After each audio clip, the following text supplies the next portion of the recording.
Hanging out with a guy they call Mr. Smooth, Marc Minutolo, here with us after his third win last night out at Outlaw Speedway. It was in a hobby stock, so his only 3 wins actually have come at Outlaw. It's been, how long you said, 18 months or so since you've won here? Yeah, about a year and a half. I'm on a little dry spell. So before we get to here, let's obviously start with the good stuff. Tell me about last night. Well, last night was good. We started 4th. We were working over the leader and then almost ate the outside wall coming off of 2, and then made a move for the lead, and the yellow came out immediately after we got the lead, so that put us in a good position to just kind of keep the top and hold it down. Okay. We had a right rear going down, I think, the second half of the race. Really? I didn't realize it until I came in and somebody said, hey, your right rear is flat as a pancake. I'm like, well, that's why I said today Lady Luck was definitely on our side last night. So obviously the thing got tight? Yeah, and then a couple weeks ago, I led up until 1 to go and blew a right rear. So that's the problem area. Yeah, definitely. I don't know if I hit a rock or it seemed like flat tires were a common theme last night, but we luckily we were able to hang on and win. Was it smooth, or did it have a little character last night?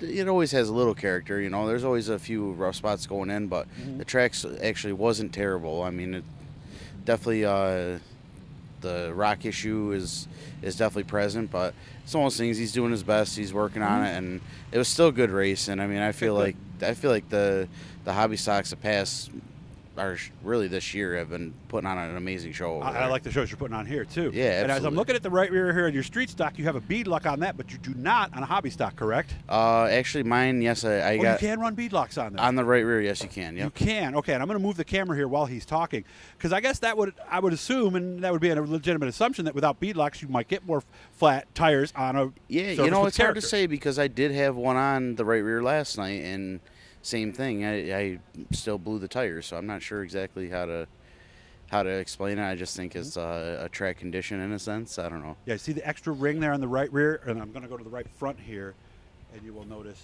you do not see that there. That's the bead locks, and I'm going to reset the shot. So how about here? It's been a while since we've won here. Well, I mean, we're working on it. We've been competitive the past few years in the street stocks, just not been able to capitalize. And then the hobby stock, we were fair last year. We were fair, and we were pretty good at the end of the year. But now we got a new car that's up to snuff with what these other guys got, and we were close last week. So I just hope maybe we can pluck one out at the end of the year. If not, we'll come into next year with some good equipment and try to put on a show and maybe pluck one out next year. You know. Okay. But I'm really hoping, obviously, to get there this year. We all want to. So. Why is this new hobby stock better? Oh, it's just a little more up to date. You know, they ain't crazy far off from a street stock, really, in a sense, but a metric street stock. The current street stocks now are out of hand, you know, just with the hybrid deal and all that. Yeah. You know, they're pretty close to BRP late models. Oh yeah, really. yeah. We ain't very far off, you know. Yeah. But the old it makes a place for the old metric cars, though, in a sense. So and. Obviously, you see, you know, the hobby stocks here are putting on a good show. So it gives it's the evolution, and it gives it a place to go. So I mean, it's not totally bad the way I guess things have gone. It's just a matter of quit changing the damn rules would be nice. You know what I mean? Just leave them be for a few years. Yeah, you know, yeah, and I agree.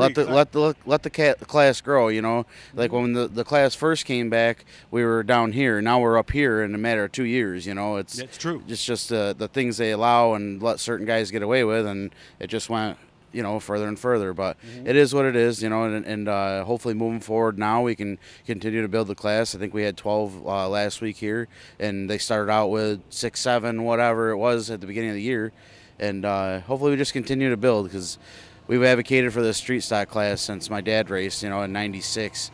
He's advocated for this full fender division here at Land of Legends specifically. So I always want to see a good car count in both divisions. Well, how close is today's hobby stock to that street stock your dad drove 20-some years ago? Well, I mean, that's in the ballpark, you know, just on a street tire, you know, and I think the street tire is definitely the equalizer. And with the way that the tire situation is these days, it's actually probably the better thing to do is keep that tire the way it is. I know Fulton put a race tire in their hobby stocks. I don't necessarily agree with that, but you know, the street tire, there's not a shortage of street tires, right? You know, but I feel like that's a good long-term rule to hang on to. And like I said, as long as they quit changing the rules and just let it be what it is, you know, and just keep an eye on things. Like they've been doing a good job with TAC. They've been keeping the handle on things to where I feel like obviously the street stock class is a good number, and hopefully we can get that number up in the hobby.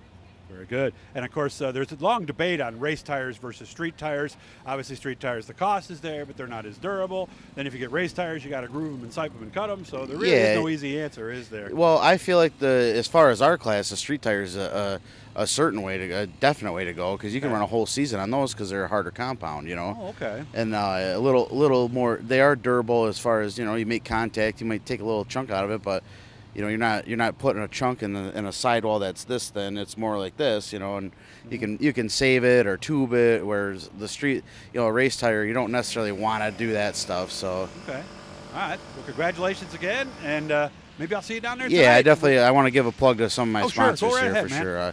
I don't want to give a sponsor to. Or give a shout out to my father, Big Mike's Auto Repair and Sales, and all he does for me. In the main drag, man. In the all he does for me, you know, in my racing career, I wouldn't be nothing without him. So I just want to thank him.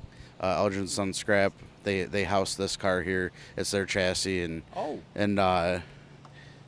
then Real Estate by Jen, Tradition Automotive Group, Imagex, Butch's Body Shop, been a longtime supporter.